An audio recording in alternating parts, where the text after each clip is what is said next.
నువ్వు ఆడదాన్ని బట్టే ఒక ఆడపిల్ల మీద చేయి చేసుకుంటావా?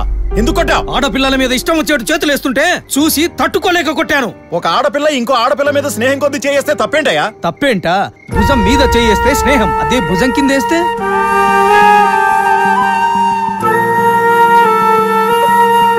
నడు మీద చేయేస్తే స్నేహం, అదే కిందేస్తే కామం.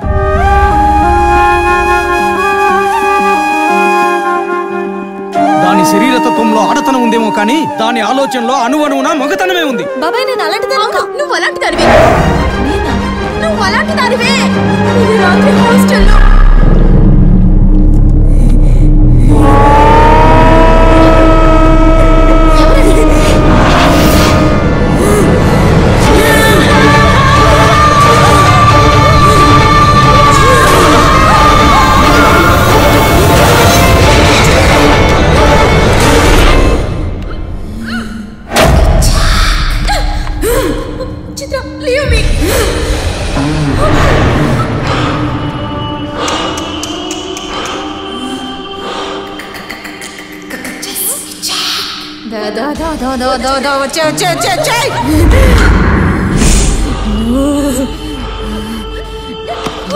తప్పించుకుంటావే.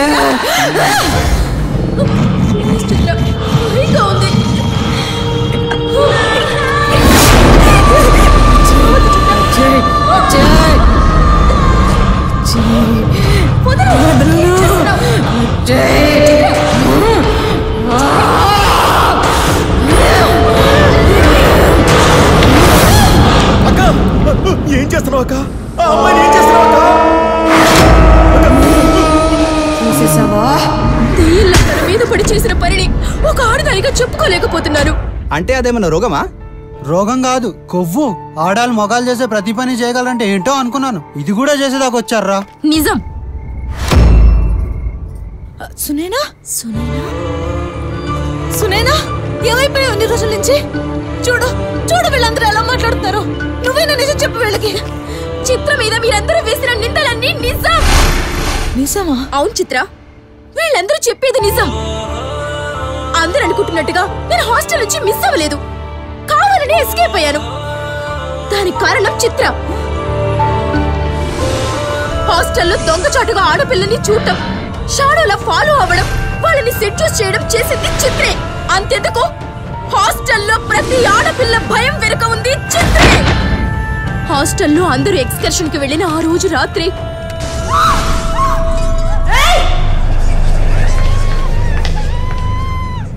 చిత్ర చిత్ర ఏ చిత్ర ఎక్కడున్నా? చిత్ర వద్దు చిత్ర వద్దు చిత్ర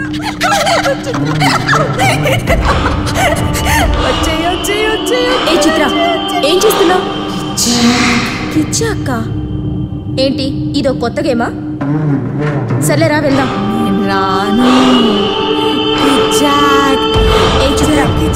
ఇలాంటి కామెడీలు భయపెట్టాలి వద్దన్నారా? ఏ నిన్నే చెప్పేది నీకు అర్థం కావట్లేదా? నీకు నా సంగతి తెలీదు. చూడు పడుకుందరా.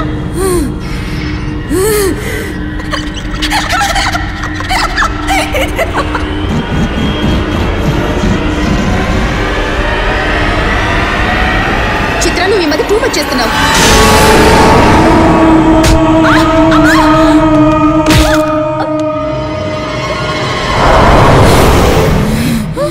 చిత్ర ప్లీజ్ నన్నేం చెయ్యొద్దు చిత్ర. లిల్లీ పుట్టు కజిన్ సిస్టర్ లా ఉన్నా నాకే వాదగిస్తావా? చిత్ర నువ్వు చాలా హద్దులు మీరుతున్నావు. హద్దా నీకు? పుట్లు పీకుతా. పడుకుందా రమ్మని పిలిచావు కదే. రా పడుకుందా. రా చిత్ర రావే.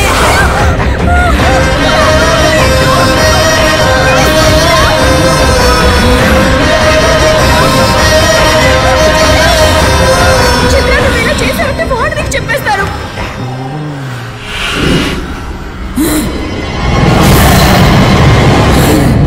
దాని అమ్మ మొగుడికి చెప్పు, 6 మొగోళ్ళ మీదకి వస్తేనే నవ్వులు ఉండేస్తా. ఆడది అదేంటే నీతో ఆడుకుంటున్నాను అమాయకంగా కనిపిస్తున్నానా? ఆట ఎప్పుడు నాదే ఉండాలా? నువ్వు అంటే కిచ్చా.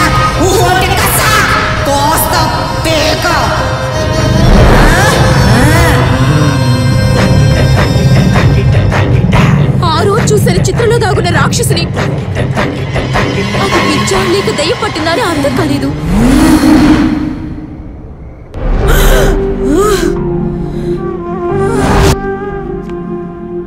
కొన్ని సమయాల్లో అలా ఎందుకు చేస్తుందో నాకు తెలియకపోవడం కాదు, ఆ స్థితిలో తనేం చేస్తుందో తనకే తెలీదు. అనాథగా పెరిగిన తను ఈ విషయం మీ అందరికీ తెలిస్తే మళ్ళీ అనాథ అయిపోతుందేమో అని నేను హాస్టల్ నుంచి వెళ్లిపోయినా ఎవరు చిత్ర కోసమే అప్పుడప్పుడు హాస్టల్కి వెళ్ళేదాన్ని. ఆశాంతం చదివి వినిపించగలిగే మరో వేదం కేవలం బొటనవేలి రేఖలను బట్టి పేరు ఊరు మనిషి జీవితాన్నే కళ్ల ముందుంచే అద్భుతం. మాటల్లో పెట్టి మంచేత అన్ని చెప్పించే గారడీ అని విన్నాను. నేను నా మాటలతో మిమ్మల్ని బురిడీ కొట్టిస్తే నేను మేధావిని.